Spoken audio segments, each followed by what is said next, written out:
Puji Tuhan. Senang kembali berjumpa dengan Anda. Kita adalah orang-orang yang disayang oleh Tuhan. Setuju? 5.000 orang, cuma 2 orang yang jawab. Anda dan saya adalah orang-orang yang disayang oleh Tuhan. Amin. Amin. Amin. Nah, saudara, saya mau bilang karena ini terbukti. Kita tidak janjian sama semua lagu yang mereka pilih. Tapi saudara, dari awal kita bisa berbahagia karena Tuhan. Bukan karena uang banyak. Enggak menjamin kok. Kita bisa berbahagia, kita bisa berjingkrak, kita bisa bertepuk tangan karena Tuhan. Bukan karena apa? Kepandaian. Kesempurnaan itu terbatas. Terbatas. Tetapi Tuhan, firman Tuhan tidak ada batasnya. Haleluya. Nah, saudara, setiap minggu Anda dan saya diberkati dari mimbar ini. Dan Tuhan lagi bicara untuk kita. Kiranya telinga kita semua mendengar apa yang difirmankan Tuhan lewat tempat ini. Amin. Kalau saudara perhatikan, saya jamin dan firman Tuhan jamin, Anda pasti melihat bahwa Anda kesenangan Tuhan. Oh. Nah, saudara, kalau Anda mendengarkan suara Tuhan, jangan keraskan hatimu. Karena siapa yang berdiri menyampaikan firman. Kalau Anda mendengar firman, Anda lagi baca firman di tempat ini ataupun secara online, jangan keraskan hatimu. Karena siapa yang menyampaikan? Atau dengan cara bagaimana orang itu menyampaikan? Tapi mari kasih hati untuk firman itu berbicara untuk kita semua. Nah, saudara, sejak bulan November dari kita ulang tahun gereja, kita menerima pesan Tuhan. Dan itu buat saya, wow, luar biasa. Yang di belakang dengar suara saya jelas? Puji Tuhan. Supaya habis ini jangan datang bilang, Pak bisa dengar suara. Siap. Ini cek. Nah, kita menerima pesan dari Yesaya 43. Dan ini Pak Gembala kuat untuk kita jadikan dasar untuk kita berjalan. Yesaya 43 ayat 19. Kita baca sama-sama. Lihat, aku hendak membuat sesuatu yang baru, yang sekarang sudah tumbuh. Belumkah kamu mengetahuinya? Ya, aku hendak membuat jalan di padang gurun dan sungai-sungai di padang belantara. Wow, saudara, sesuatu yang baru dan Tuhan hendak membuat jalan yang baru.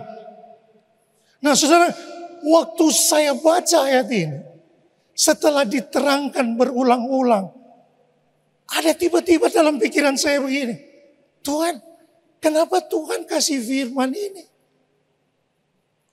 Kenapa Tuhan bilang ini untuk Israel? Israel kenapa lah? Ada apa dengan Israel? Sampai Tuhan kasih ayat ini.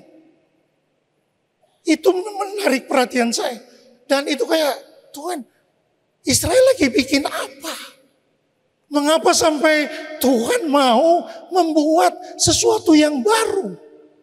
Kenapa Tuhan mau buat jalan yang baru di padang gurun? Kurangkah jalan? Gitu. Ada apa dengan Israel? Sampai Tuhan mau Tuhan punya ide untuk buat ini. Nah saudara, ternyata Israel sedang mengalami masa pembuangan di Babel. Israel lagi mengalami masa pembuangan di Babel. Umat yang Tuhan kasihi lagi dibuang. Kenapa? Pertama, mereka tidak taat. Mereka diberkati dan menjadi kesayangan Tuhan. Lalu mereka berubah jadi angkuh. Mereka berubah jadi sombong. Mereka mencari kepuasan di luar Tuhan yang memberkati mereka. Makanya mereka ada di Babel. Mereka ada di pembuangan. Kedua, mereka tidak percaya dengan Tuhan. Mereka mulai bersekutu dengan kekuatan manapun yang sanggup menyediakan perlindungan, yang bisa memberikan dukungan yang besar. Karena apa? Tuhan yang mereka sembah tidak mereka lihat. Padahal ini umat pilihan Tuhan. Ketiga, mereka tidak memperhatikan lagi peringatannya. Perjanjian Tuhan dengan Musa, waktu engkau memperhatikan perintah-perintahku, maka tanah-tanah ini tetap akan menjadi milikmu. Tapi waktu engkau tidak memperhatikannya, maka kamu akan kehilangan tanah di mana yang Tuhan janjikan. Saudara, dan mereka alami. Nah, saudara, mereka merasa putus asa di dalam pembuangan ini. Semua akibat dari ulah mereka sendiri. Berkat Tuhan yang menjadikan kaya. Berkat Tuhan yang menolong mereka. Berkat Tuhan yang membuat mereka termasyur. Tuhan yang hebat yang menyertai mereka dengan tiang awan, tiang api. Itu selalu ada dengan mereka. Tapi mereka mengkhianati Tuhan yang ada dengan mereka. Akhirnya mereka mengalami disiplin. Tuhan melepaskan mereka. Mereka ditawan. Mereka diinjak-injak oleh orang-orang di Babel. Oleh musuh-musuh mereka. Tapi saudara, ini hebatnya Tuhannya kita. Saudara, waktu Israel mulai merasa bahwa tidak mungkin ada lagi yang menolong mereka. Tiba-tiba Tuhan berfirman.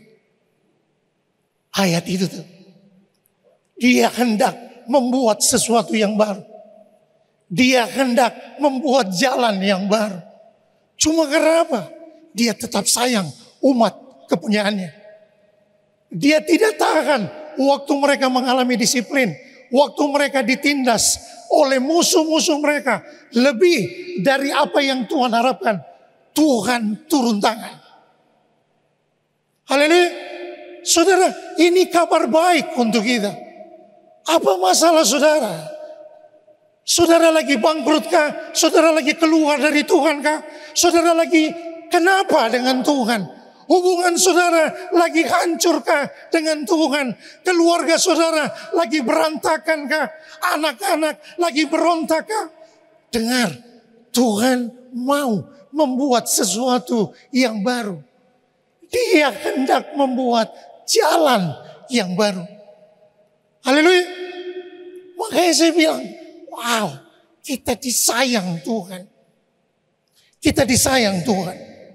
Kenapa? Tuhan sendiri yang punya ide. Idenya Tuhan yang membuat ini.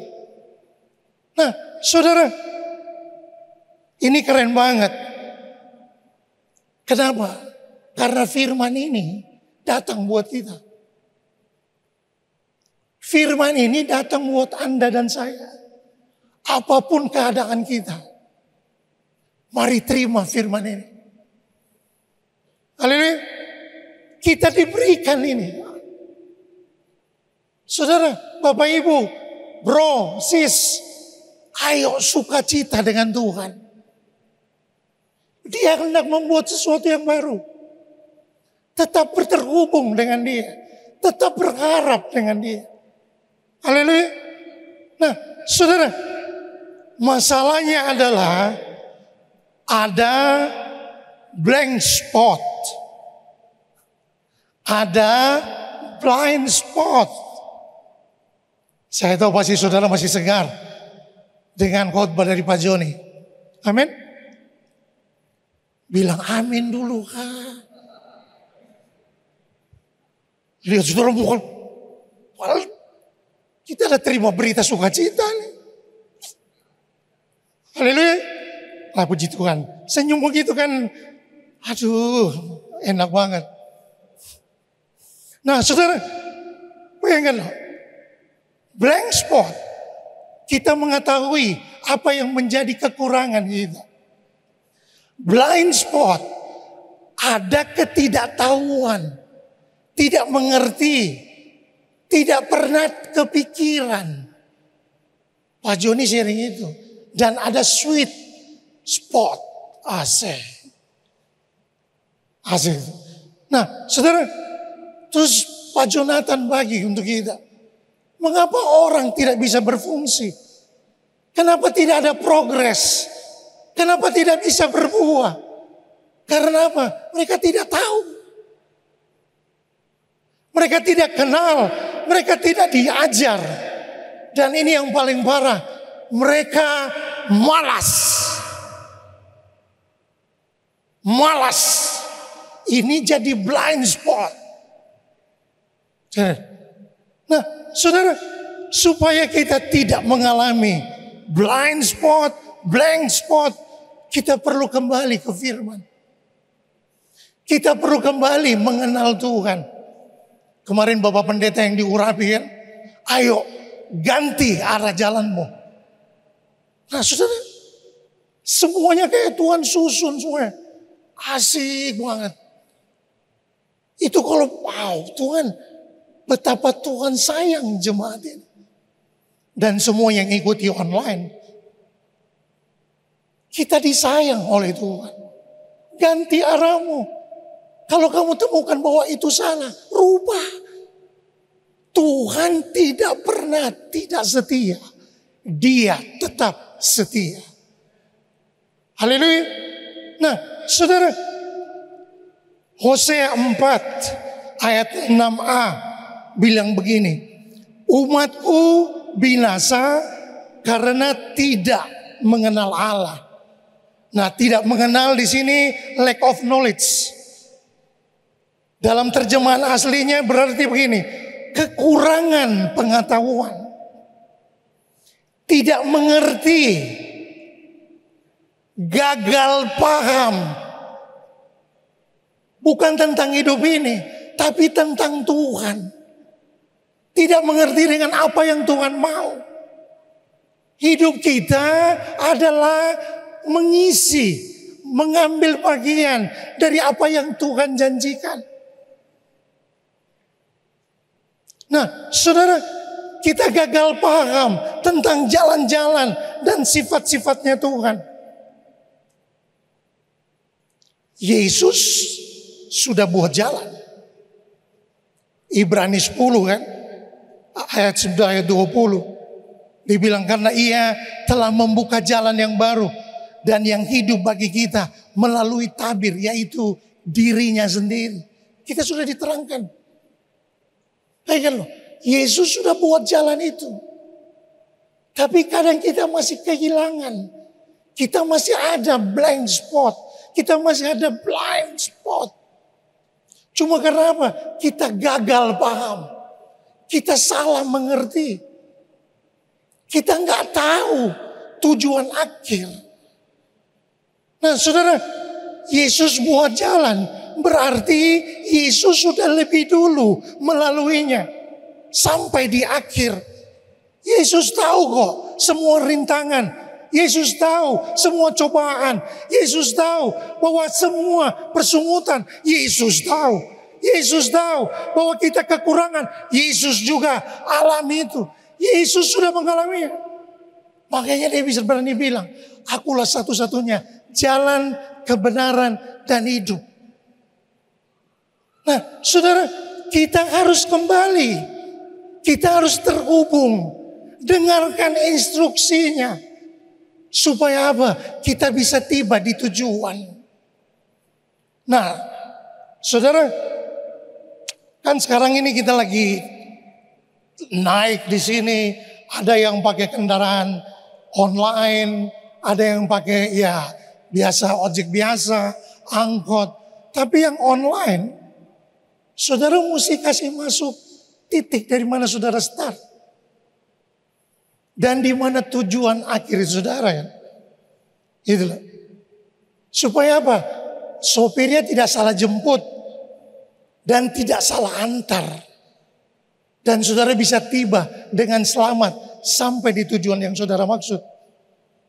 Tapi kalau saudara tidak tahu titik di mana saudara start, di mana saudara akan akhiri, saudara akan banyak kehilangan jalan. Saudara bisa terputar-terputar di situ. Saudara akan kehilangan arah, buang-buang waktu. Mungkin kita sudah berjalan, tapi di tengah jalan, apa yang bikin tersesat? Karena tidak tahu.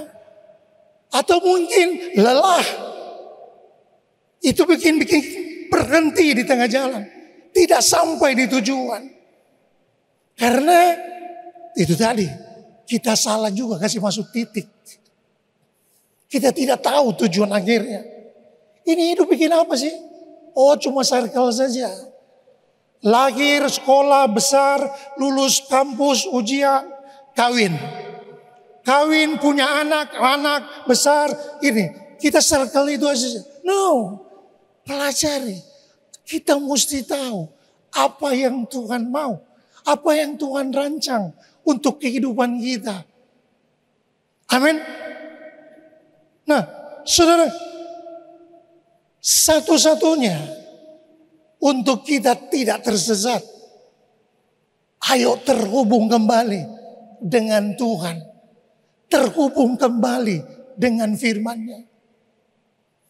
Saudara, ini baru bulan Februari.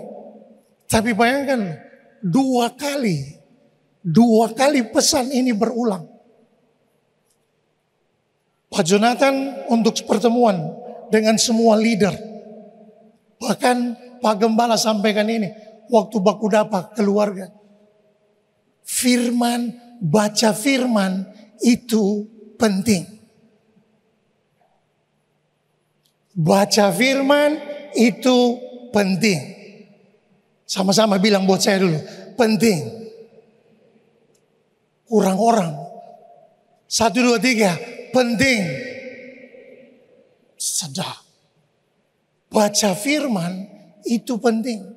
Saudara, ini diulang 2 kali. Dengan orang yang berbeda. Saudara, kelihatannya biasa-biasa. Tapi mumpung masih Februari, coba cek. Coba cek diri kita masing-masing. Jangan cek orang lain. Cek diri kita masing-masing. Saya masih baca firman tidak? Saya masih terhubung dengan firman tidak? Atau, Pak, jangan marah. Kita mesti bangun jam 5 pagi. Mesti masak for anak-anak. Mesti antar anak-anak sekolah. Habis itu kita mesti siap di kantor. Sampai kantor, siap dengan pekerjaan banyak. Sorry. Ya, jangan sorry ke sini tuh. Yang rugi kan siapa? Nah, saudara, salah satu yang Pak Gembala bagi di baku dapat keluarga. Dari 6 poin penting adalah hidup tetap dalam firman. Nah, saya kasih judul khotbah hari ini, tetap di dalam firman. Tetap di dalam firman. Nah, saudara, tidak ada jalan pintas yang lain untuk berjalan sampai kepada tujuan yang Tuhan inginkan kalau kita tidak ikuti tuntunannya. Tidak ada jalan pintas yang lain untuk kita sampai pada tujuan Tuhan. Kita harus mengikuti rule-nya. Dan rule-nya itu di mana? Firman-Nya. Firman-Nya. Nah, saudara, untuk merealisasi semua janji Tuhan. Orang bilang, Tuhan sudah janji semua berketong. Tuhan sudah janji semua banyak hal untuk kita. Benar. Tapi untuk kita terima, itu perlu proses. Kita perlu kenal. Tuhan janji kamu tetap naik. Ya dan amin. Tuhan janji kamu tetap akan berbahagia. Tapi kita perlu tahu, Tuhan bilang apa sih untuk sampai ke situ. Bergaul dengan firman artinya begini. Kasih waktu saudara untuk baca firman. Bergaul dengan firman artinya kasih waktu saudara untuk baca firman. Tidak ada orang yang setengah-setengah yang bisa dapat maksimal. Nggak ada. Sama. Waktu saudara baca firman cuma sambil lalu. Cuma karena jadwal. Cuma karena ya nanti dapat tanya di KC. Nanti orang tanya sambil lalu. Saudara tidak akan menikmati hasil yang maksimal. Enggak. Tapi waktu saudara kasih waktu saudara untuk baca firman. Serius dengan firman. Sebab firman itu Tuhan sendiri. Saudara akan nikmati manfaatnya. Mazmur 19. Mazmur 19. Dimulai dengan ayat 7 di Alkitab saya, tapi di sini kita ikuti yang di screen. Ayat 8. Taurat Tuhan itu sempurna, menyegarkan jiwa. Peraturan Tuhan itu teguh, memberikan hikmat kepada orang yang tak berpengalaman. Titah Tuhan itu tepat, menyukakan hati. Perintah Tuhan itu murni, membuat mata bercahaya. Takut akan Tuhan itu suci, tetap ada untuk selama-lamanya. Hukum-hukum Tuhan itu benar, adil semuanya. Nah saudara, Daud yang menulis ini, dia menggunakan 6 frasa, 6 kata yang berbeda untuk menggambarkan kuasa dari firman. Dampak dari firman. Yang apa? Untuk menerangi blind spotnya kita. Kata yang pertama dia pakai Taurat, peraturan, titah, perintah, takut akan Tuhan, dan hukum-hukum. Mengapa firman? Mengapa firman? Doa kan cukup. Pujian penyembahan kan cukup. Mengapa firman? Apa hubungannya firman dengan jalan? Sangat jelas. Dan ini mungkin saudara hafal sampai di luar kepala. Mazmur 119 ayat 105 bilang, firman-Mu itu pelita bagi kakiku dan terang bagi jalanku. Ini firman. Ini firman. Firman itu pelita. Firman itu terang bagi kaki, bagi perjalanan kita. Nah kalau tidak ada firman, kita nggak bisa jalan. Kalau tidak ada pelita, kita bisa tersesat. Kalau tidak ada firman, kita bisa kehilangan arah. Even rajin beribadah, bos. Kita bisa hilang. Masuk ibadah tetap pelihara sakit hati. Masuk ibadah menyembah Tuhan tapi tetap Pak kita bisa lihat orang ini. Kita bisa tersesat. Nah, mari kita lihat kuasa firman dan dampaknya bagi kita. Ayat 8 tadi dibilang, Taurat Tuhan itu sempurna, menyegarkan jiwa. Taurat sempurna. Artinya firman yang kita baca, yang kita punya itu lengkap. utuh. Untuk apa kehidupan apa? Saudara, firman itu lengkap. Dia utuh.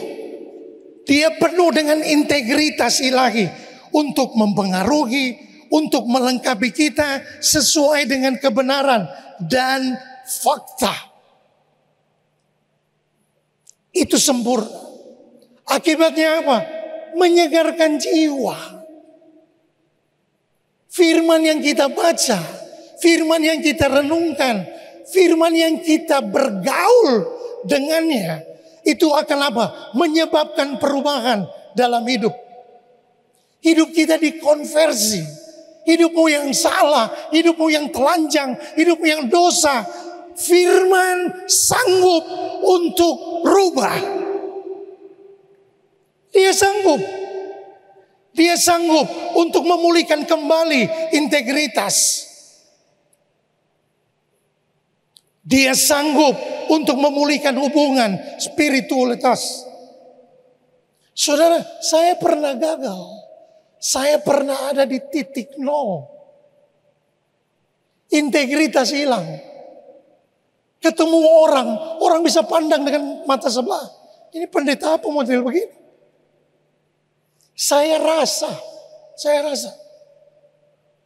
waktu jatuh terendah akibat dari kebodohan sendiri. Enggak enak, saudara. Tapi saudara, waktu pemulihan Tuhan buat. Sesuatu dia buat. Dia buat jalan yang baru. Tuhan angkat lebih dari apa yang Joji pikir. Dia memulihkan integritas yang sudah hancur, yang sudah bobrok, yang tidak dianggap orang. Ketemu orang-orang rasa-rasa mau maki-maki Joji.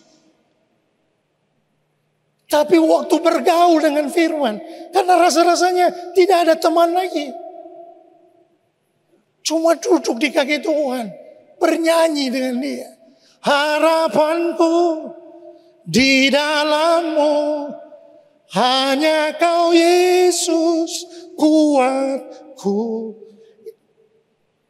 Duduk bergaul dengan dia. Dia pulihkan integritas itu. Saudara lagi dikasih judul apa dengan orang? Laki-laki berpenyakit kah? Ibu-ibu yang lagi judul apakah? Saudara, ayo bergaul dengan firman. Dia sanggup untuk konversi diri saudara. Wow, hebat kan Tuhan? Puji Tuhan, Bapak Ibu tersenyum. Saudara, kita alami kok.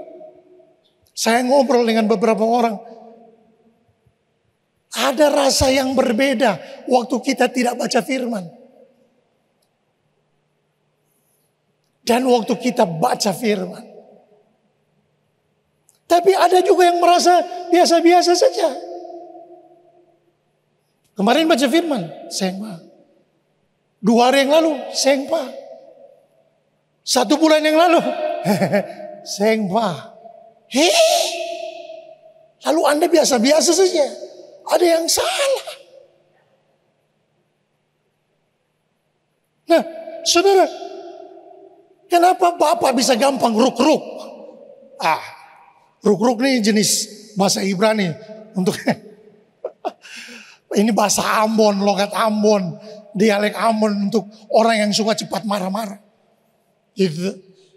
Gampang cemburu, iri hati, cepat curiga orang, duduk dengan orang tapi dia ini sing senyum dan beta, sakit hati ke apa? Pada orang kan baik-baik. Banyak hal yang bisa menyimpang. Banyak hal yang bisa menyimpang. Saudara, yang mau bunuh diri, saya ketemu banyak. Dan nasihat saya cuma satu. Baca firman. Baca firman. Isi dirimu dengan firman. Dia tanya, Pak mau baca ayat yang mana? Baca saja. Saya bukan Tuhan. Yang Tuhan pun jawaban tuh. Baca saja. Amsal itu ada 31. Baca ikut tanggal saja. Baca. Yang penting kamu baca firman. Isi dirimu dengan firman. Firman itu akan konversi. Firman itu pribadi Tuhan sendiri. Nah, waktu kamu baca, waktu kamu renungkan, dia akan merubah. Haleluya. Jadi saudara tidak perlu malu dengan siapapun. Anda perlu malu waktu Anda balik belakang dan tinggalkan Tuhan. Tetap hidup di dalam firman. Kedua, ayat 8b. Peraturan Tuhan itu teguh. Teguh artinya begini. Kokoh. Pasti dapat diandalkan dan dipercaya. Terbukti kebenarannya. Dampaknya apa? Firman akan memberikan hikmat, kebijaksanaan dalam apa? Memberi pikiran yang baik. Dia mampu menunjuk dirinya sendiri. Artinya begini, kita jadi bijak. Kita tidak perlu menghakimi orang. Selalu cuma lihat diri dulu. Jangan apa-apa sedikit orang. Apa-apa sedikit orang. Dengar firman, ini for orang ini boleh. No, firman disampaikan untuk kita. Karena dia sayang kita. Dampaknya kepada orang yang tak berpengalaman. Orang yang naif dan yang muda bodoh. Yang masih muda, yang masih belum terlatih. Yang bertindak mengikuti emosi. Yang kurang pengetahuan dan disiplin. Tetaplah hidup di dalam firman.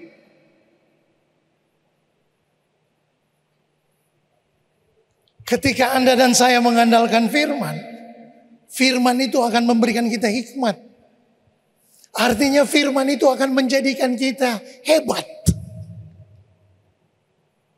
Hebat. Saudara, kalau saudara baca Mazmur 19, mulai dari ayat 96, di situ pemazmur bilang begini. Dia melihat batas-batas kesempurnaan. Saudara mungkin sempurna di kampus. Saudara mungkin sempurna jadi bos di kantor. Saudara mungkin sempurna di mana posisi saudara. Tapi firman Tuhan bilang begini, itu terbatas. Itu terbatas. Tetapi firman itu luas. Itu luas. Nah, saudara, banyak kok.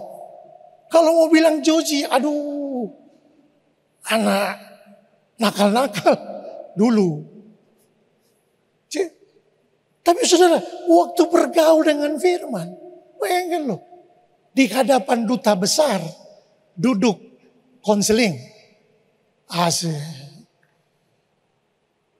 Kemarin beberapa kali ke Jakarta, duduk ngobrol dengan bos-bos besar. Sama kan waktu Pak Gembala duduk ketemu dengan orang-orang penting ini. Uangnya kan triliun-triliun. Kita nih CEO dan Kasbi lebih banyak di rumah. Tapi kita punya Tuhan yang besar. Dan kita tidak perlu gentar dengan mereka. Saudara, hikmat itu mengajar kita bicara dengan orang-orang hebat. Orang-orang terpandang.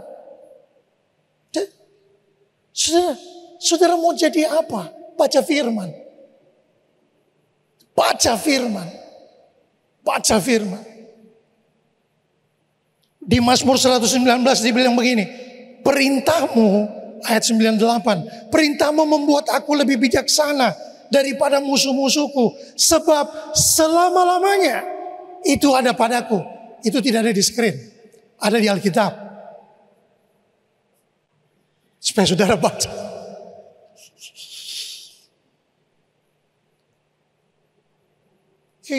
Nah, berikut. Titah Tuhan tepat pada waktunya. Titah Tuhan itu tepat menyukakan hati. Tepat artinya begini, firman itu lugas seperti apa adanya. lurus, to the point. Sekalipun to the point dan apa adanya, tapi waktu firman itu datang, itu menyukakan hati. Efeknya menyebabkan hati bersukacita atau hati bisa gembira, memberi pencerahan. Anak muda, kita yang kurang berpengalaman, baca firman. Alkitab bilang bahwa jangan remehkan orang muda. Waktu apa? Mereka bergaul dengan firman. Karena hikmatmu akan lebih dari orang-orang tua. Baca firman. Tetap tinggal di dalam firman.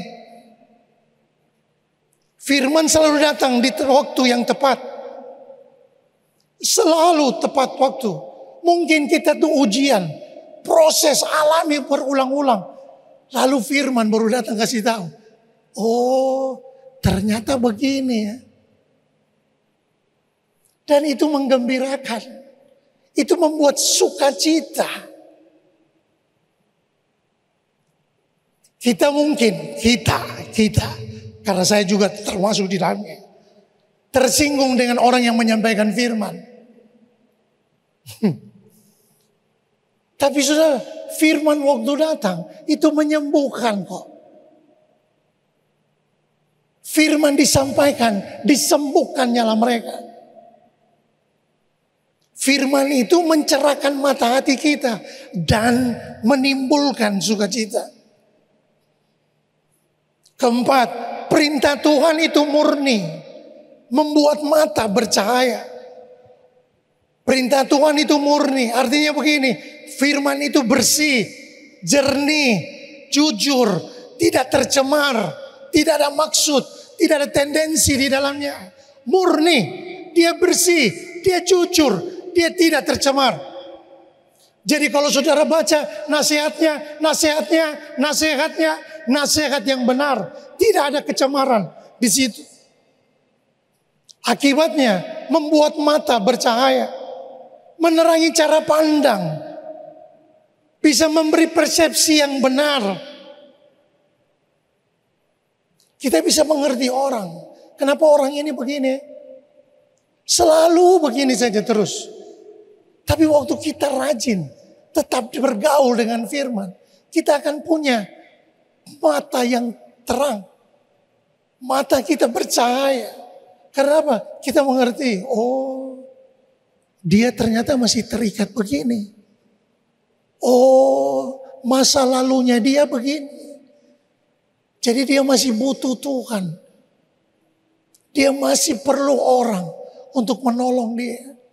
Kita nggak sakit hati dengan orang yang begitu di hadapan kita. Meningkatkan kualitas mental dan spiritual. Membuat wajah bersinar. Umur boleh bertambah, tapi ale tetap gagah bro. Sedap. Ada Pak Max di belakangnya, rambut seputih tapi tetap keren. Maco gagah betul. Lihat Pak Gembala, bergaul dengan firman. 72 tahun tetap keren. Kadang ketemu berdiri di sini juga, pikir-pikir, wih, gembala saja, wow. Anda bergaul dengan firman, Anda awet muda. Kadang kalau lihat-lihat teman-temannya ya pergi ke rumahnya teman-teman atau ke saudara lah punya rumah. Lihat teman-temannya, Ali pun teman-temanmu kau paling tua Tapi Ali tetap manis sedap. Itu apa? Firman. Firman. Tetap hidup di dalam firman. Ibrani 4 ayat 12. Sebab firman Allah hidup dan kuat. Dan lebih tajam dari pedang bermata dua manapun. Ia menusuk amat dalam. Sampai memisahkan jiwa dan roh. Sendi-sendi dan sum-sum. Ia sanggup membedakan pertimbangan dan pikiran hati kita. Orang yang rajin hidup di dalam firman. Mereka akan tajam. Mereka akan tajam. Mereka akan tahu banget. Dan waktu mereka berbicara, itu juga akan punya ketajaman. Kelima, takut akan Tuhan itu suci. Tetap ada untuk selama-lamanya. Nah, takut akan Tuhan Pak Gembala selalu terangkan. Ini bukan bicara tentang takut yang lain. Tapi ini berbicara tentang hormat, respect dengan Tuhan. Respect dengan firman yang adalah Tuhan sendiri. Takut akan Tuhan adalah suci. Artinya begini, orang yang terhormat, orang yang hormat dan respect terhadap firman akan memiliki hati yang murni dan bersih secara moral dan etika.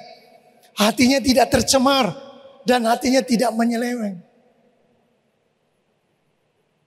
Dampaknya untuk mereka apa? Mereka tetap ada untuk selama-lamanya. Orang yang hormat dan respek akan firman Tuhan selalu memiliki pendirian yang kuat untuk hidup bersih secara moral, mampu terus bertahan terhadap godaan. Sadrak, Mesak, Abednego, Daniel, banyak contoh yang lain. Apakah mereka tidak pernah gagal? Gagal kok. Saudara baca baik-baik, mereka juga gagal. Tapi bagaimana mereka tetap menghargai, respek untuk firman. Mereka tetap tinggal dalam firman. Mereka bergaul dengan firman. Dari dekade ke dekade, mereka tetap dipakai sebagai orang-orang yang terhormat.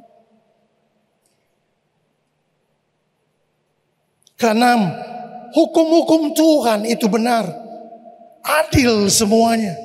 Benar artinya firman Tuhan itu benar seperti yang Dia ucapkan. Terjamin karena Tuhan sendiri yang mengucapkan. Makanya Tuhan berani bersumpah kan. Sebenarnya Dia gak perlu bersumpah. Karena Dia pasti. Kita punya Tuhan yang pasti. Sekali Dia berfirman, Dia gak pernah bohong. Dia gak pernah lekang dengan waktu. Atau Dia bilang, aju, sorry. Waktu itu saya hilaf. Enggak, Tuhan gak begitu kok. Gitu. Sekali Dia firman itu benar seperti yang Dia ucapkan. Dan terjamin pasti akan tergenapi. Nah akibatnya adil semuanya. Mampu menjadi orang benar yang berlaku adil dan berpijak pada kebenaran. Mampu berlaku adil sesuai dengan apa yang Tuhan mau. Suami dan istri akan berfungsi dalam rumah. Cuma karena apa? Bergaul dengan firman. Tidak ada kompetisi di rumah. Istri mau lebih unggul daripada suami. Enggak perlu kok. Baca firman. Baca firman. Suami istri gontok-gontokan. Siapa yang lebih pintar? Siapa yang perlu diakui di luar? No. Enggak perlu. Baca firman. Saudara akan tahu fungsi kita. Nah, saudara memiliki firman itu memiliki power, memiliki kuasa. Power, kuasa untuk apa? Membawa pengaruh, memberi teladan. Kita bisa memerintah bersama dengan Kristus. Ini yang Tuhan mau untuk kita lakukan di hari-hari ini. Waktu saudara penuh dengan firman, saudara punya otoritas. Kenapa negara ini tetap aman dengan pemilu kayak begini? Karena ada orang yang berdoa. Oh ya, karena ada gereja yang berdoa banyak. Tapi karena ada gereja yang tahu firman, yang tahu janji, mereka bisa bilang, dalam nama Yesus, Indonesia tetap tenang dan damai. Tepuk tangan jangan ragu-ragu.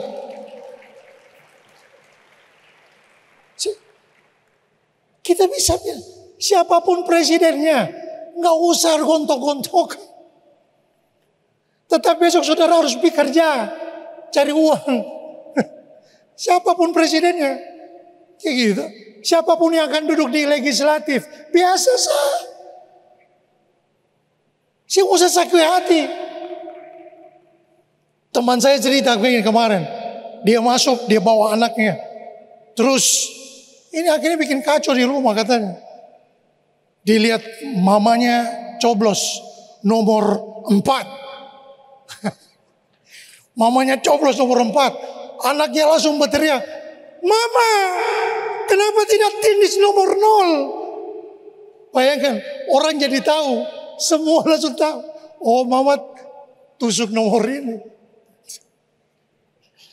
Akan jadi rame. Tapi saudara, itulah kehidupan. Tapi waktu kita punya firman, Anda punya power. Dengan perkataanmu, Anda bisa menciptakan yang tidak ada menjadi ada. Wow. Wow. Kemarin kita diajar, harapan itu adalah senjata terakhir dari iman. Seterpuruk apapun keadaan saudara, tapi waktu saudara punya harapan, harapan bukan mau-maunya kita. Harapan saudara dapatkan dari mana? Baca firman. Itu senjata terakhir. Kamu mungkin sudah terseok. Saudara mungkin sudah tidak dipandang apa-apa lagi. Tapi waktu saudara punya harapan, saudara punya firman, tetap saudara punya masa depan.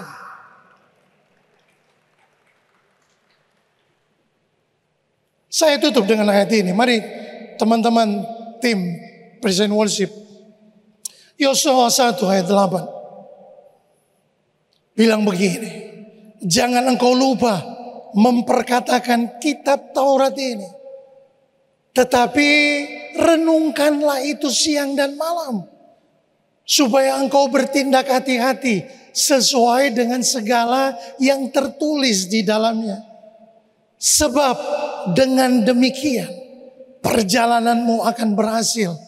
Engkau akan beruntung. Haleluya saudara. Jangan lupa memperkatakan. Jangan baca pagi lalu lupa. Perkatakan. Saudara akan ganti arah hidupmu. Saudara tidak akan masuk di blind spot itu lagi. Saudara tidak masuk di blank spot. Anda tetap menjadi orang-orang yang penuh hikmat. Anda akan menjadi orang-orang yang penuh dengan kebijaksanaan. Karena apa? Anda tetap hidup di dalam firman. Anda kasih waktu baca firman. Masih Februari saudara. 10 bulan lagi baru Natal. Masih jauh. Ayo. Gairahkan diri saudara. Tuhan bilang buat Tuhan. Tuhan, saya mau baca firman. Tuhan, saya mau bergaul dengan firman. Sesibuk apapun Anda bos. Sesibuk apapun Anda kepala kantor. Setinggi apapun jabatan Anda. Jangan pernah lupakan firman.